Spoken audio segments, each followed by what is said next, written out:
Olá, tudo bem? Seja bem-vindo ao nosso canal para mais esse estudo de uma obra importantíssima para a humanidade, que é o Bhagavad Gita. Essa é uma tradução portuguesa a partir de uma tradução russa. A tradução russa é de Dr. Vladimir Antonov e a tradução portuguesa de Irene Pastana Batista e com correção de Miguel Ledro Henriques.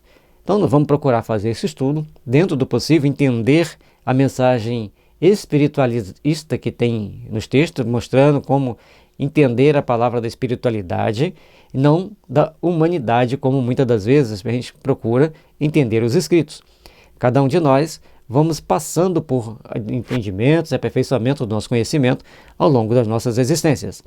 E assim, ali que tem as carruagens dos guerreiros puxados por cavalo branco, é um símbolo. O grande guerreiro somos nós, espírito imortal. O cavalo branco é quando o nosso perispírito já vai ficando translúcido, vai se clareando. E assim, sucessivamente, para também sabermos o que é justo. O cavalo branco também tem aquele que discerne dentro da justiça divina o que é realmente justo, aquilo que não é justo. Certo? E tocar os búzios é aquela música celeste que toca o fundo da nossa alma. E no ciclo da vida nós temos o nascimento, o amadurecimento, depois vem o período de decrepitude, com a velhice, aí deixamos o nosso corpo físico e buscamos nossa ascensão espiritual, para seguirmos o ciclo eternamente, até que possamos encontrar livres desse ciclo de nascer, crescer, reproduzir, envelhecer, remorrer, e assim a gente vai renascendo, vai remorrendo, até alcançarmos a plena espiritualidade. É o ciclo da vida. Este livro constitui uma nova e completa tradução do Bhagavad Gita, uma antiga e monumental obra hindu da literatura espiritual. O texto está acompanhado pelos comentários daquele que não apenas leu e estudou o Bhagavad Gita, mas também cumpriu os mandamentos contidos neste. Este livro pode ser útil para todos aqueles que procuram a perfeição espiritual. Então, todos nós temos nosso momento de procurar entender esse aperfeiçoamento, procurar entender essa melhora íntima que nós devemos ter, para nos fazermos, então, melhores, para nos fazermos, então, dignos da nossa oportunidade dentro desse processo de crescimento espiritual que nós estamos tendo no momento. Prefácio. O Bhagavad Gita, Canção de Deus, traduzido do sânscrito, é a parte mais importante do Mahabharata, uma epopeia antiga da Índia que descreve certos acontecimentos que tiveram lugar entre 5.000 e 7.000 anos atrás.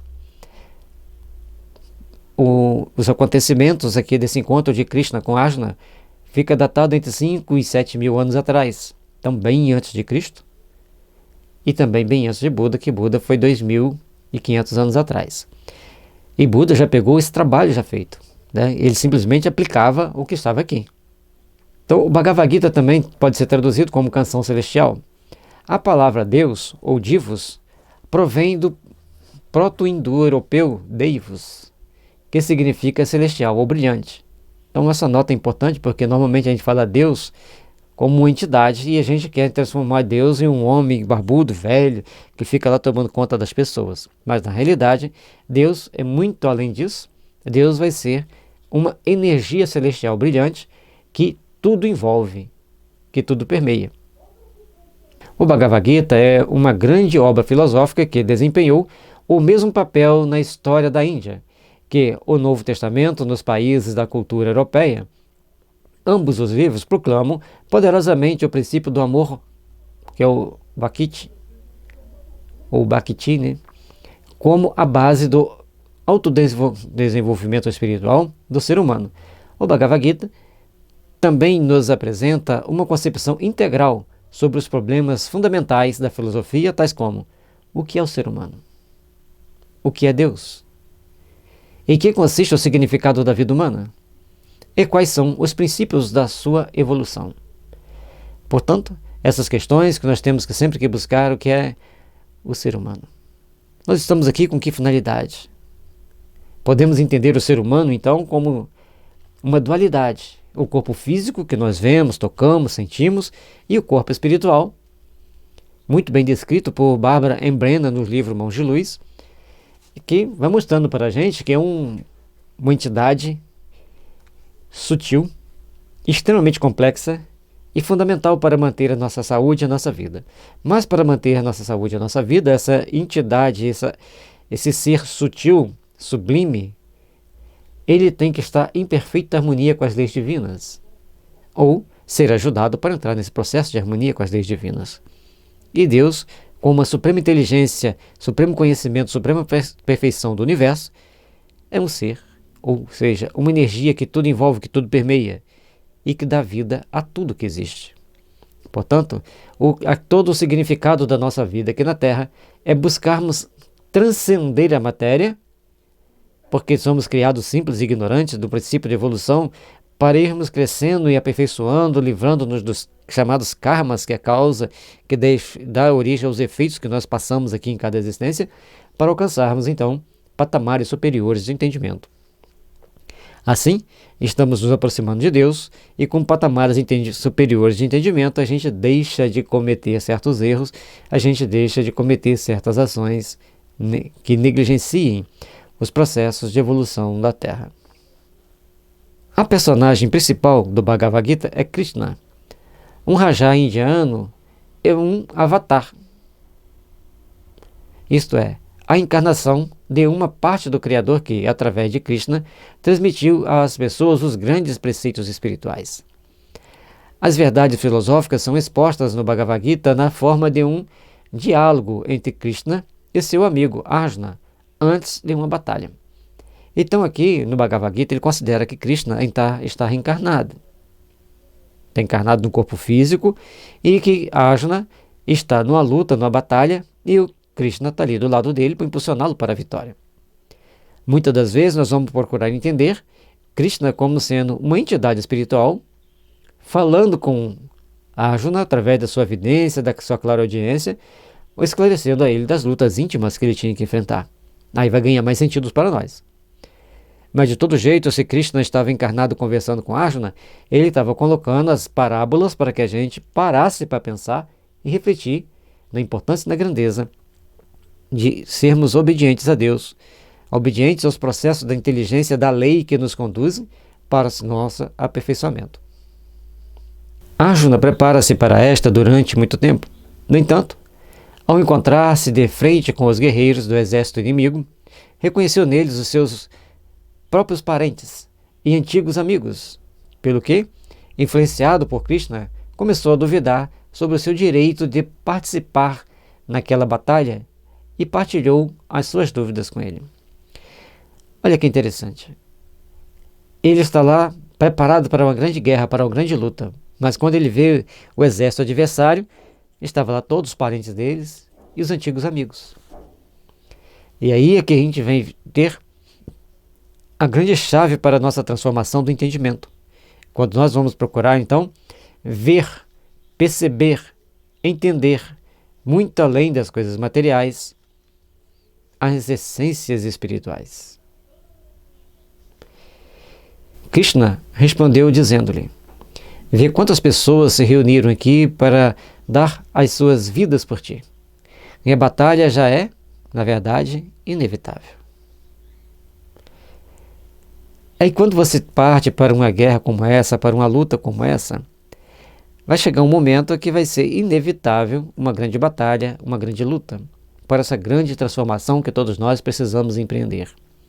Ao longo das nossas existências, somos sempre convidados a refletir sobre como estamos lidando com as nossas lutas íntimas diante das adversidades que existem. Ao nosso lado tem um exército certamente para nos ajudar a vencer aquele exército que tem lá do outro lado contra nós. Precisamos então acreditar em Deus, acreditar na ajuda desse exército do bem que está do nosso lado e agirmos para caminharmos e compreender que a vitória está próxima. 2. Antes disto, Krishna tinha dirigido pessoalmente as negociações de paz com a outra parte, propondo-lhes que devolvessem aquilo que não lhes pertencia, sem derramamento de sangue. Mas isto foi negado. E mais, tentaram matar o mensageiro, Krishna. Mas ele criou uma visão de que um exército inumerável o aguardava e os inimigos retiraram-se.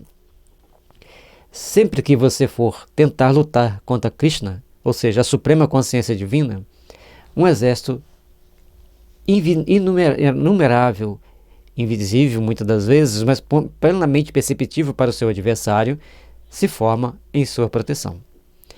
E isso vai fazer com que os seus inimigos se retirem.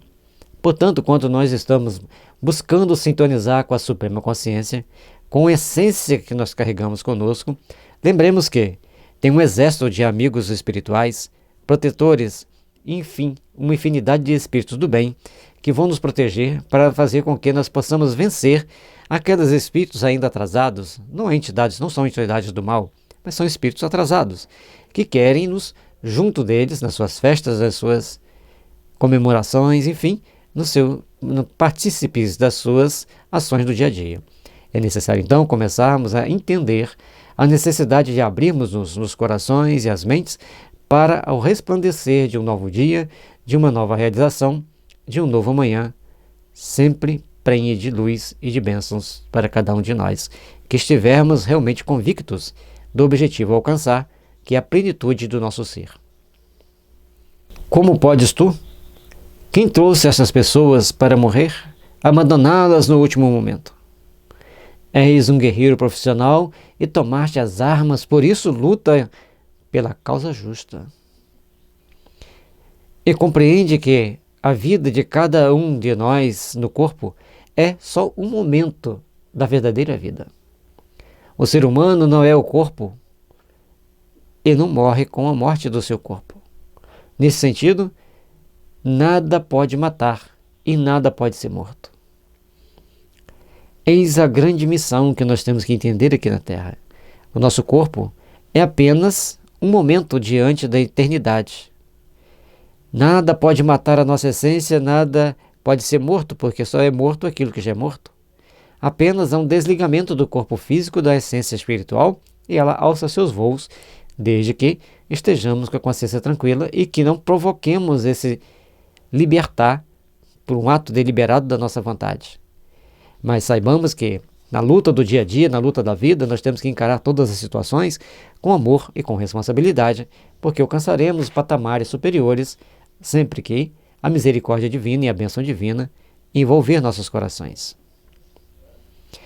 Arjuna, intrigado pelas palavras de Krishna, fez-lhes mais perguntas. De suas respostas fica claro, obviamente, que não se pode percorrer o caminho até a perfeição através de assassinatos, mas sim através do amor.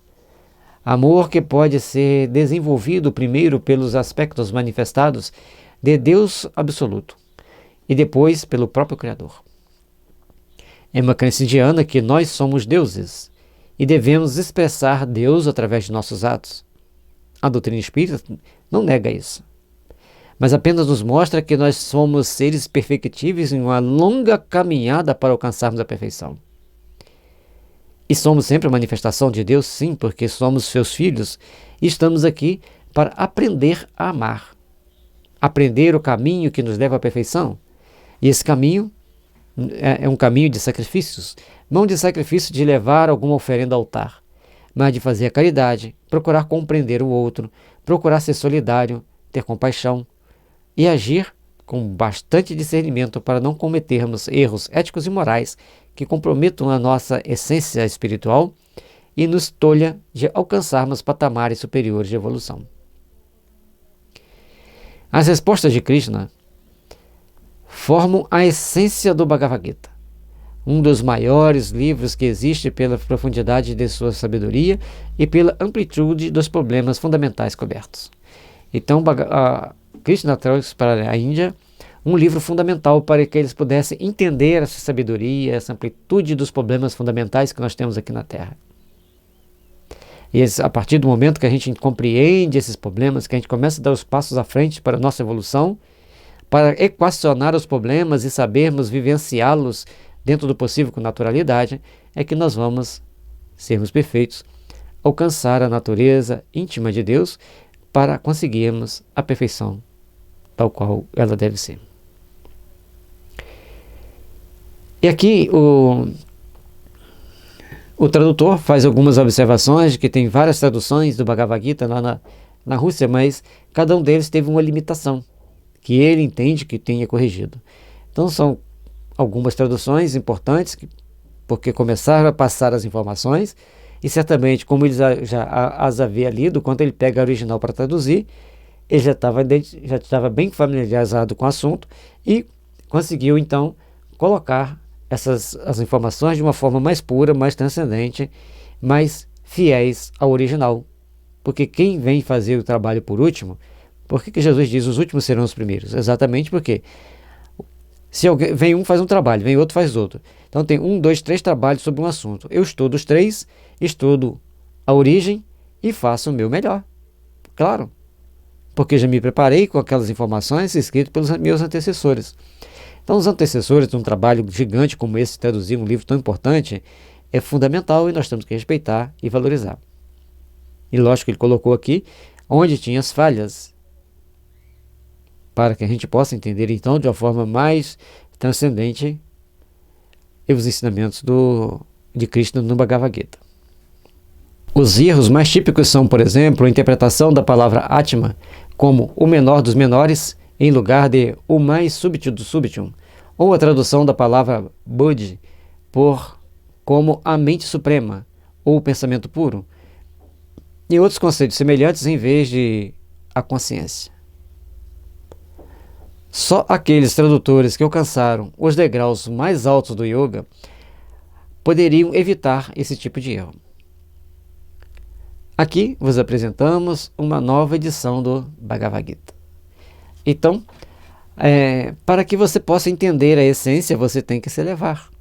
Esperamos que estejamos elevados espiritualmente para sintonizarmos com os grandes mestres indianos e conseguirmos traduzir esses ensinamentos, esses aprendizados, para melhor compreendermos o Bhagavad Gita e para principalmente melhor compreendermos as nossas necessidades espirituais de crescimento e de aperfeiçoamento para Deus.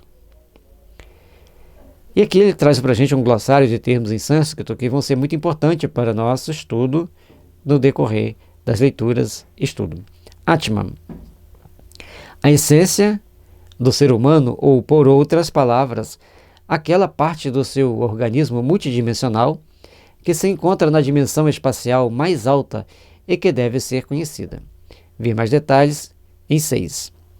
Então, tem também o verbo conhecer, que tem um 3 ali. O verbo conhecer é utilizado nesse texto para explicar o saber ser, o conhecimento direto, prático e experiencial. Nota do tradutor. Então, para nós, o saber ser é importante. Você tem que saber ser pobre, saber ser rico, para que você esteja dentro de um conhecimento direto, prático e experiencial daquilo que você está vivenciando. Então, o conceito de Atma, aquele que a nossa essência, ela tem que estar sempre vivenciando o aprendizado de cada um daqueles momentos.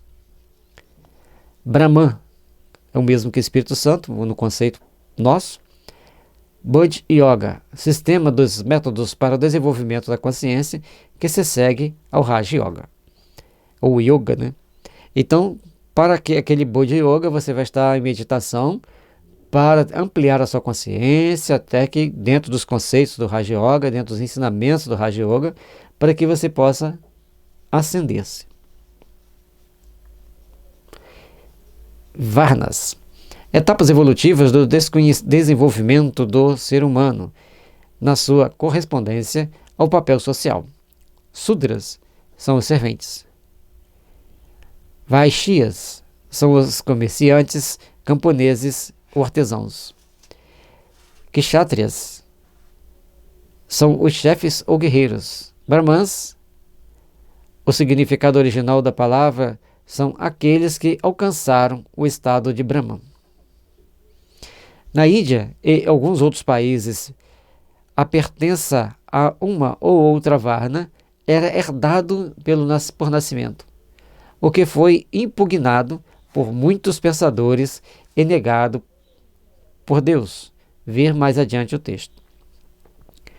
Portanto, a gente tem que entender que essas separações de castas dentro da sociedade, elas podem trazer grandes problemas para aquela sociedade no futuro, conforme trouxe para a Índia.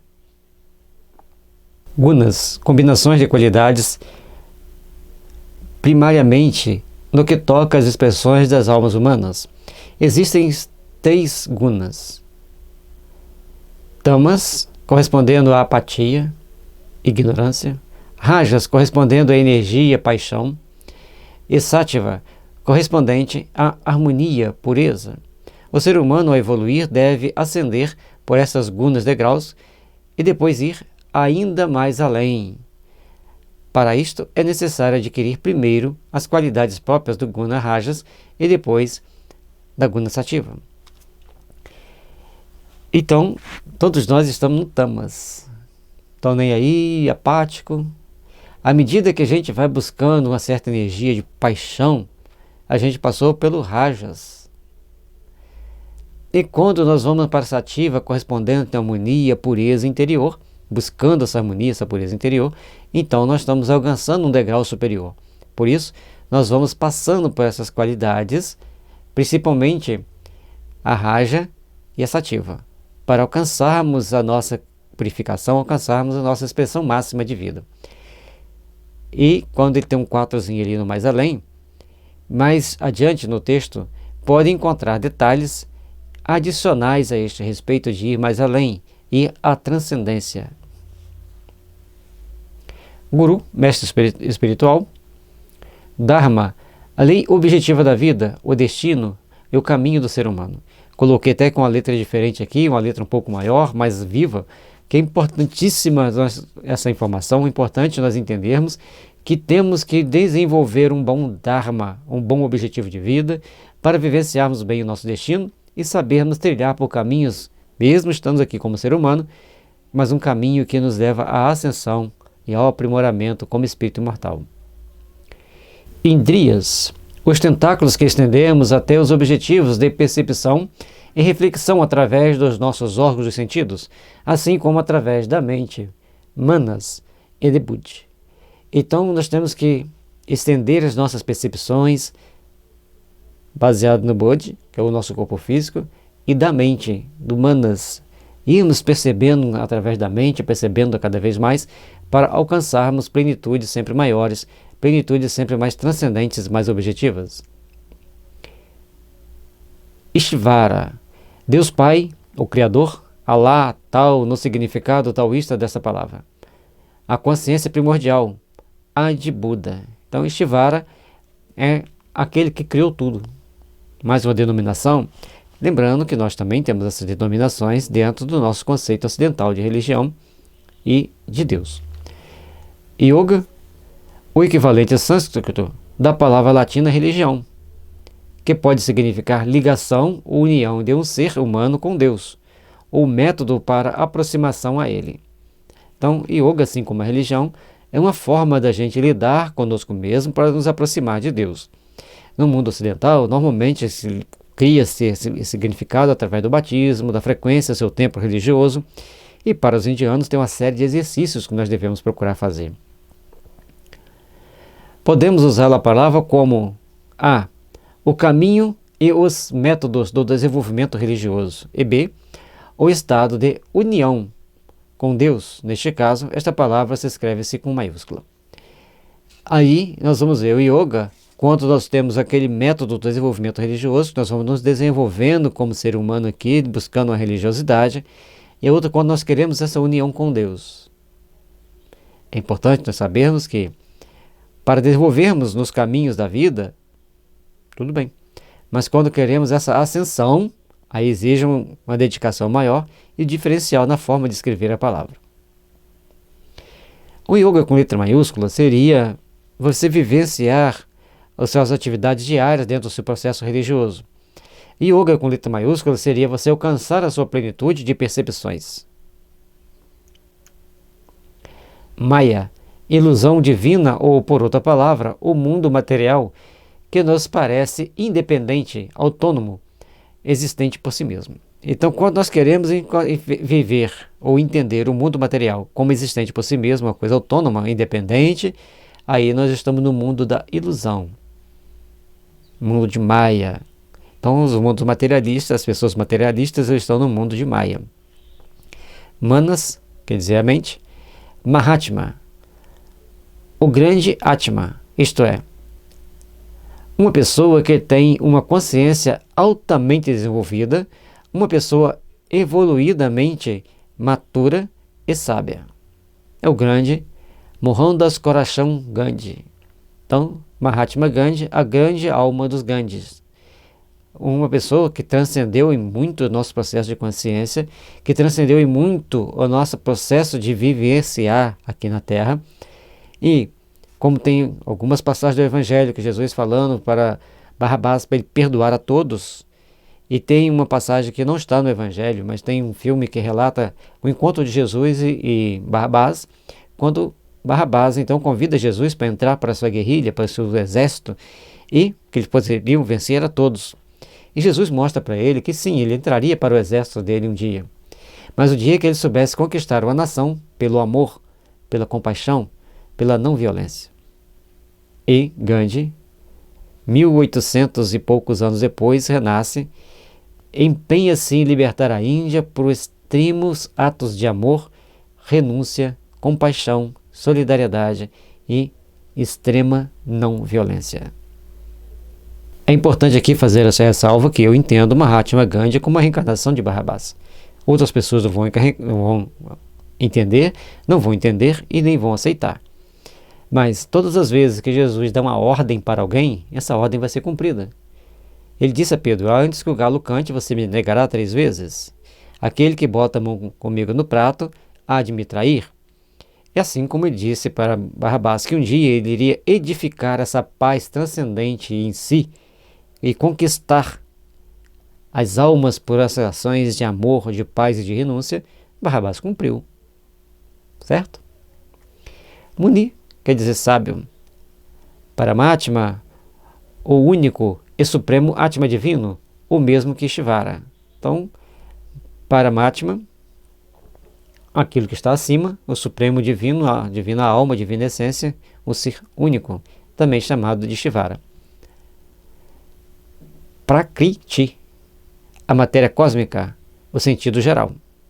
Então, esse Prakriti é uma matéria cósmica. A doutrina espírita também tem a matéria cósmica chamada de fluido cósmico universal, a matéria primordial. Purusha, o espírito cósmico, no sentido geral. Raja, governante rei.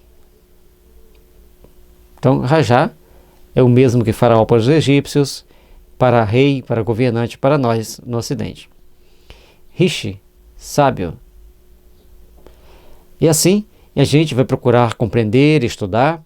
Sabemos que temos nossas limitações, mas vamos procurar transcender dentro do possível para entender esse livro sagrado que traz para nós tantas informações, tantas mensagens sublimes para buscarmos a transcendência e essa sublimização do nosso entendimento para sermos seres melhores, para sermos aqueles que caminham dentro desse processo de evolução para alcançarmos a paz íntima e a união com a divindade.